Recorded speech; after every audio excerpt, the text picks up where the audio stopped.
Points to Ponder by Nir Minusi. This podcast is made possible by our kind supporters over at Patreon.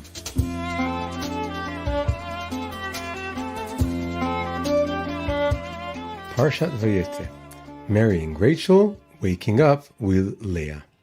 The French philosopher Jean-Paul Sartre famously said, "Hell is other people."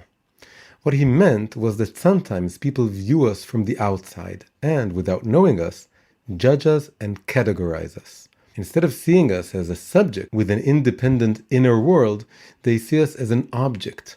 When this happens, it's as if who we are on the inside is stolen from us, and we experience a kind of death or hell. Rabbi Yisrael Baal Shem Tov, founder of the Hasidic movement, also made a famous statement about other people, albeit a completely different one. The other is our mirror, he said. Showing us another's fault is divine providence's way of helping us become aware that we possess the same fault. The Baal Shem Tov wanted us to stop judging others and instead work on rectifying ourselves. When we combine these two statements, an interesting new idea is born. If I experience another person as hell, that's maybe because they reflect some kind of hell that exists within me. The other person awakens within me the frightening recognition of my own weaknesses and shortcomings. If I'm unwilling to acknowledge them, I will be filled with anger, which I'll direct towards the other. The fire of hell I identify in them will be nothing more than the reflection of my own repressed anger at myself. In this week's Torah portion, Jacob too has to deal with a threatening other that leads him to do inner work.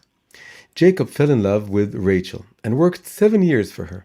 The years passed like a few days in his love for her, among other things because he felt how each day drew him closer to his wedding day. But when he awoke the morning after the wedding, he discovered that he had been deceived. And behold, it was Leah.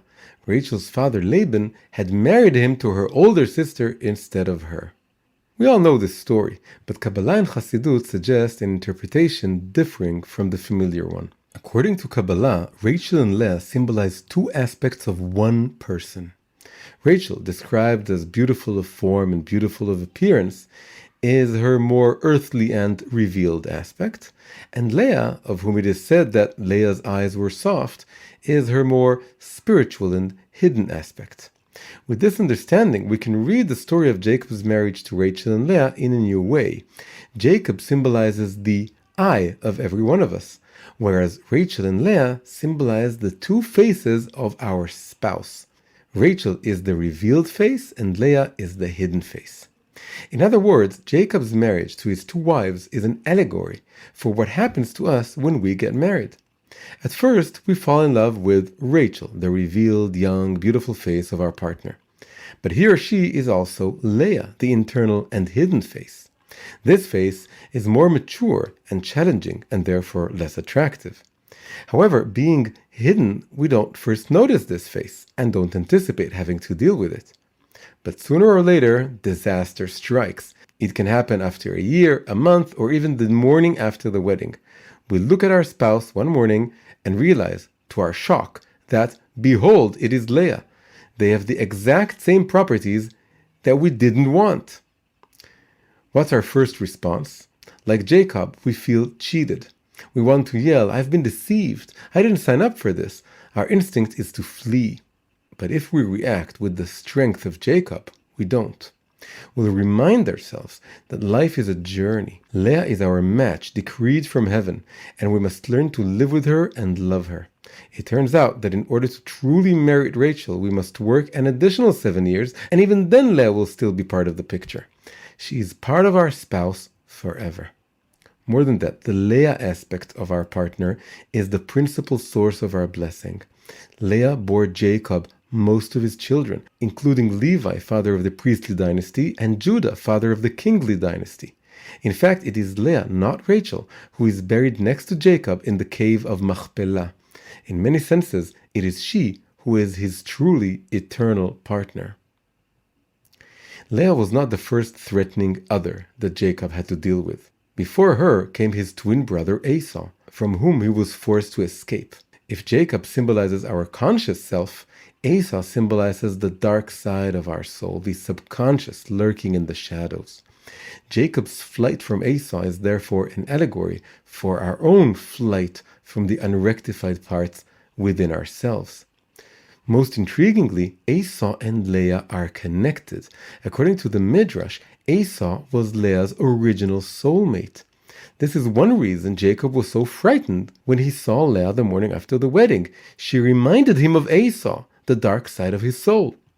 When Jacob decided not to flee from Leah, it marked the beginning of his confrontation with the aspect of Esau within himself. This prepared him for the confrontation with the angel of Esau, the spiritual root of his dark side, in which merit he was granted his higher name, Israel. Point to ponder. If we check the numerical value of the expression Hine hi Leah, behold it was Leah, as it is written in the Torah, we'll see that it equals that of the word Gehenom, which means hell. The hidden, threatening face of the other, from which we want to flee, is exactly the hell of which Sartre spoke. But there's also good news. This number also equals that of the famous expression that gave the famous Rabbi Nachum Ish Gamzu his name, Gamzu Letova. This too is for the good. If we're willing to deal with the hell that the other reflects to us, we will discover that it is really our greatest source of goodness, our gateway to our higher self.